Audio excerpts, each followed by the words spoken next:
Alright guys, so I haven't made a video and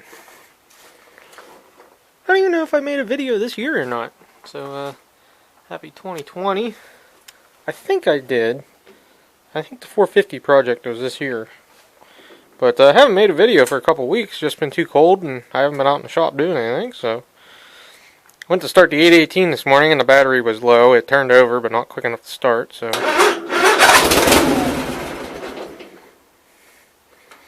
you guys think it's flooded? Kind of weird. Normally when it turns over and kicks off once, it keeps going. I think it's flooded. That would make sense because it turned over this morning and was kicking back. It hadn't done that until I started it up the other day and drove it over for this segment. I'll insert here.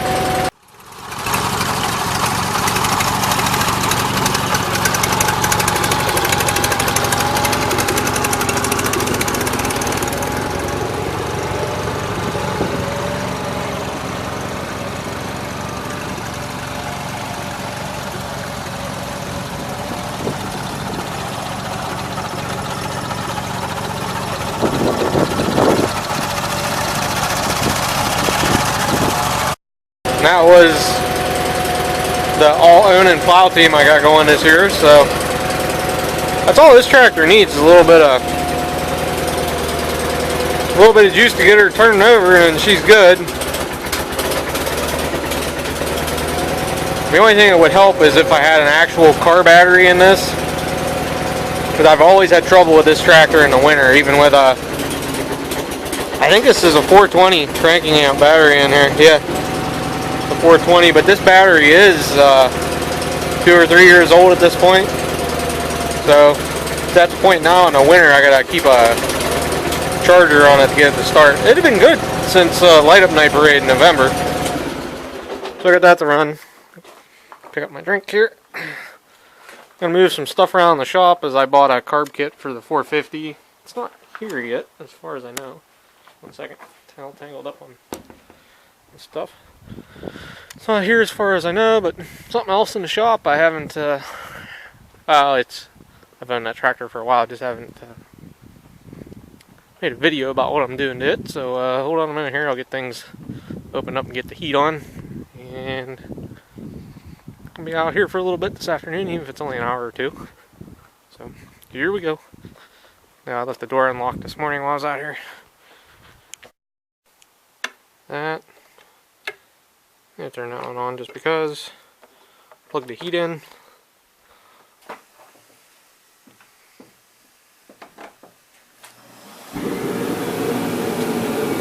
Unload my pockets of stuff I don't need to carry around. Take a drink. Alright, so I don't think I've done a video since I put these LEDs up in here. I did do a video of how bright they are. I put them up. You guys can see what is in the project bay out here. The 8712G. The fuse holder was bad in it. I ended up out. Did I just cut my pinky on the hood? Camera's not going to focus, but I don't think so. Anyhow, the fuse holder was bad, so I put a regular automotive fuse in line instead of the other one. I don't know if you guys can see it or not, but this terminal here was loose, so you go along and it would just shut off randomly because this has the relay that kills the relay acts as the ground, so that way it has a time delay to it because this has a seat switch and all the nonsense. So I was having trouble with it. Last year was the first time I was really having trouble with it. It shut off on me in the one right before the one parade and at the one show. And the other thing I did was I fixed the fuel line. I think was the fuel issue in it. I don't know, crank it over. I haven't had it running in a week or so. I was out here taking pictures for somebody and measuring something.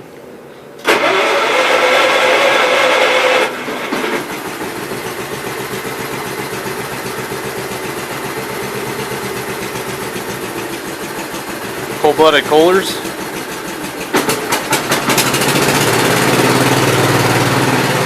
So anyhow, I'm going to switch this out for the 450, and we'll get that going, and I'll go over, and hopefully the 450 will start.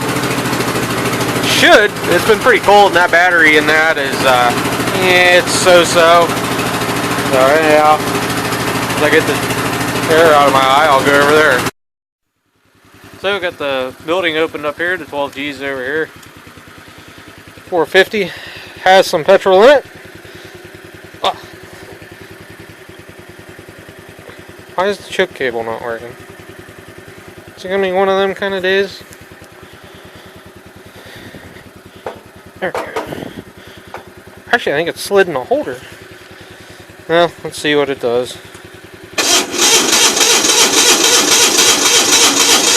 I don't think the choke's shut, because normally it kicks off.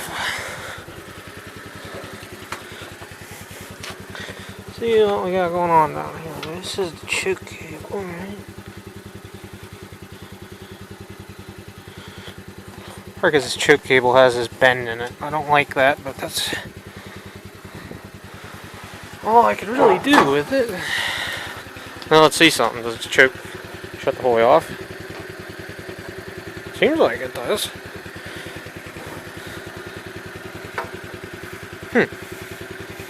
Let's see if we can get it to start.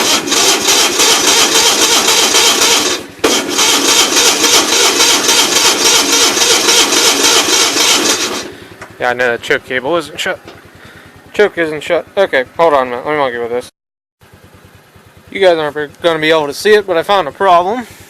The bimbo that put the air cleaner housing back on had the clamp on the bottom of the air cleaner right over top of the choke linkage. So, guess what? It no choked it. So, I'm going to need both hands here. You're going to have to hold it, but I don't have a pair of pliers handy. At least listen to her fire up with the choke.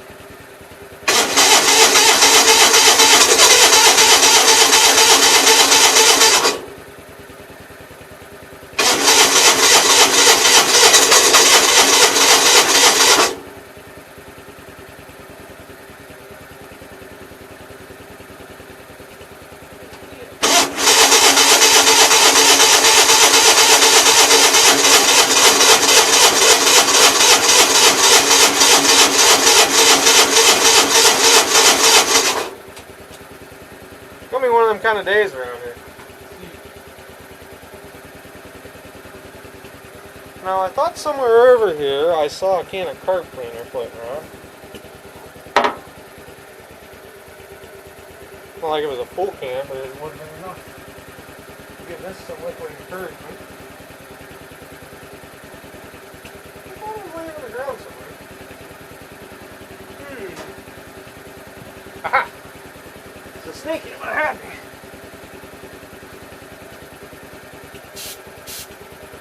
Maybe I don't have the throttle up high enough.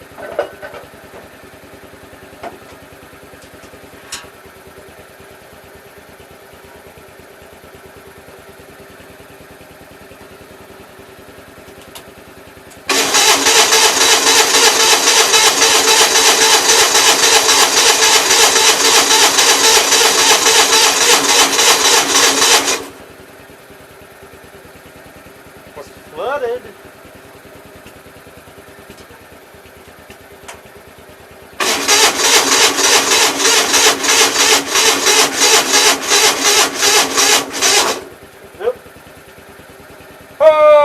Always something around here.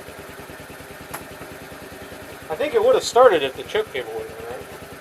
Alright, let me pull this out of here and I'll throw the charger on it and let it sit in the front here for a minute, and then we'll try it again.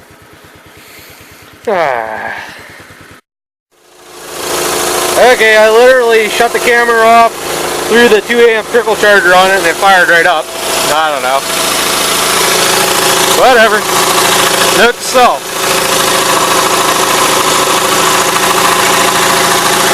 Can in fact put air cleaner base on wrong.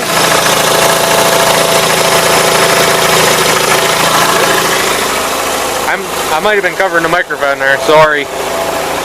So throw the charger back off.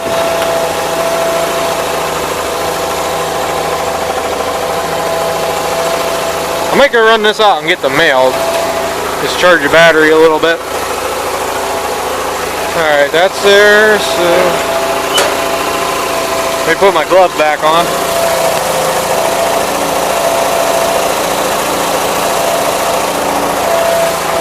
Alright, both brakes are off.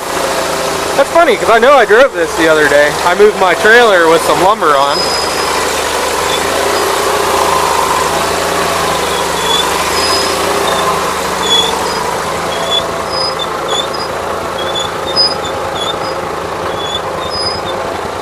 Okay, so there's that. Put the 12 in, and I'll show you guys while I'm driving the 450 a little bit. So I got the 450 in here. I was monkeying around with it some. You guys can see I got oil coming up on top of the valve covers there. At least this side. The other side I can't really get at, but a couple things I noticed with this carb anyhow. In particular, I don't know if you guys will be able to see it, but when I was playing with it, now I can feel it. I don't know if you guys can see it, but the throttle shaft bushings, or lack thereof, have a lot of play in this carb. And this carb has two other issues going on that I know of. One is this screw right here for the choke cable mounting is stripped. And two is, I think the bolt that holds it to the carb to the front here is stripped. And obviously I really can't tell from here, so I'm going to have to pull the intake off of this. I'm going to wait until I get the carb kit, and then I'll decide if I want to do something with this carb or this carb here I have on the bench. The only thing I notice is, see, this is a newer style carb, like off a 818 or 817, and the carbs are actually mounted differently. See how it's 180 off? Yeah, you can see I'd have to, well, I could switch the throttle shafts out of that, as long as the throttle shaft isn't boogered up, and put it in this. That's an idea. The other thing is I got to take this carb apart and make sure, trying to remember what I pilfered, if I pilfered, or if I just left this thing alone. But you can see just the crappy, oh, I think you guys can see it there. There you go. Just a crappy castings. This was a NOS carb, I think. I bought off of eBay. $75 or $80, something like that. A couple years ago. I put it on the 817 and it made no difference with it either. So that's what I'm going to be up to. Just going to be a random video of stuff. I think I have a video starting the 9N one day it was warm. I never did edit that up or put it together, so that's the same thing. I didn't edit it or put it up, so I just haven't really, like I said, just haven't been monkeying with stuff this year. No money, so not a whole lot of videos. Don't have money to put in my tractors, so I'll catch you guys in the next one. As the heater shuts off and it gets quieter in here. Later. Look at all them tractors back in there.